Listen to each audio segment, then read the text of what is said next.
Bueno, mira, la verdad es que son dos cosas muy graves. La primera es utilizar la información descontextualizada y fuera de toda la lógica y de parámetros reales para malinformar a la sociedad. Eso, de entrada, me parece pésimo en cualquier momento que suceda, porque la sociedad merece estar informada con información verídica.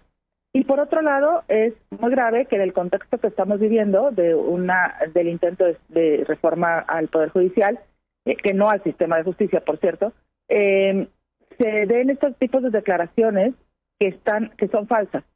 Se dice, por ejemplo, en estos 26 datos que da el presidente, se habla de que es el Poder Judicial de la Federación, cuando, si revisamos, son jueces del Poder Judicial de la Federación, efectivamente algunos, pero también algunos, la mayoría, de poderes judiciales locales.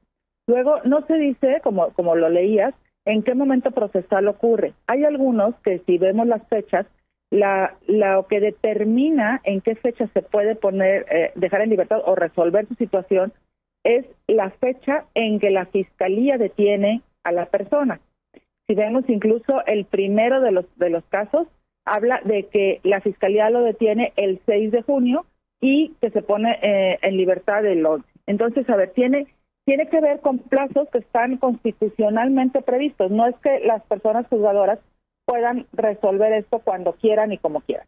Todo está dentro del marco legal que nosotros, como personas juzgadoras, hemos protestado defender la Constitución y hacer cumplir a lo que dice la Constitución y lo que las leyes también establezcan conforme lo establece el Poder Legislativo.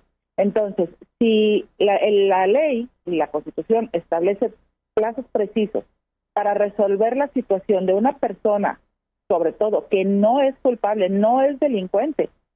Recordemos nuevamente que, contrario al discurso que se está manejando, las personas que no tienen una sentencia condenatoria son inocentes. Ese es el principio de presunción de inocencia que en nuestro país procede y que además eso tiene que ver con los derechos humanos que tenemos todas las personas. Entonces, si no podemos considerarlas delincuentes, entonces lo que debe hacer una persona juzgadora es acatar estrictamente los términos y plazos que establece la ley para resolver su situación legal. Ninguna persona que no sea culpable y que además la Fiscalía no haya cumplido con las reglas específicas, por ejemplo, para poner a disposición o la detención, o que haya pasado más de 2 años con prisión preventiva oficiosa, entonces, o prisión preventiva justificada, tendrían que revisarse para ver si puede continuar privado de la libertad o no.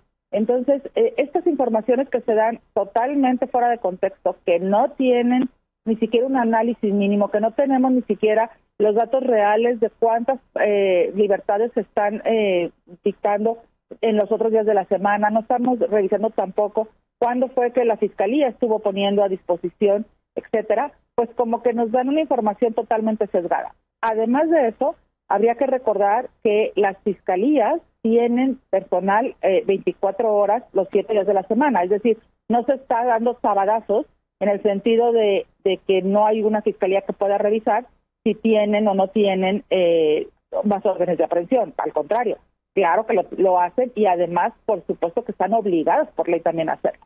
Entonces, no es verdad esto de que se da un sabadazo porque se dictan las resoluciones en jueves o en viernes, se dictan cuando se tienen que dictar. No podríamos pensar, o sea, me parecería hasta absurdo que alguien pensara que a una persona que está detenida, que está privada de su libertad, solo para que no sea en viernes, entonces la dejemos todo el fin de semana privada de la libertad y dictamos la resolución el lunes. No, está al revés. No podemos tener una persona que no es condenada, privada de su libertad, solamente porque es viernes, ¿no? Entonces, el viernes o el día que sea, es el día que se resuelve. Entonces, esta manipulación de la información, la verdad es que es muy grave en el contexto que estamos viviendo.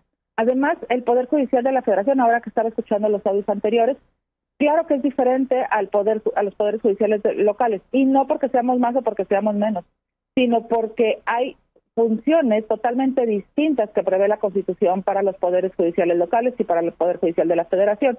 El Poder Judicial de la Federación, además de estos casos que menciona el presidente, que tiene que ver con delincuencia organizada, que tiene que ver con cuestiones penales, además de eso tiene la principal función, que es conocer del juicio de amparo y de todos los medios de control constitucional. ¿Eso qué quiere decir?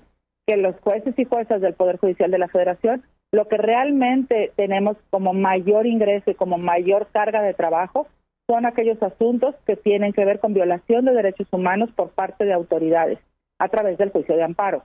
Entonces, si vemos estadísticas y si vemos números, la cantidad de asuntos penales que se ve en el Poder Judicial de la Federación es mínimo, porque ese no es nuestro principal trabajo, sino que nuestro principal trabajo es el control de constitucionalidad y la protección de derechos humanos de todas las personas.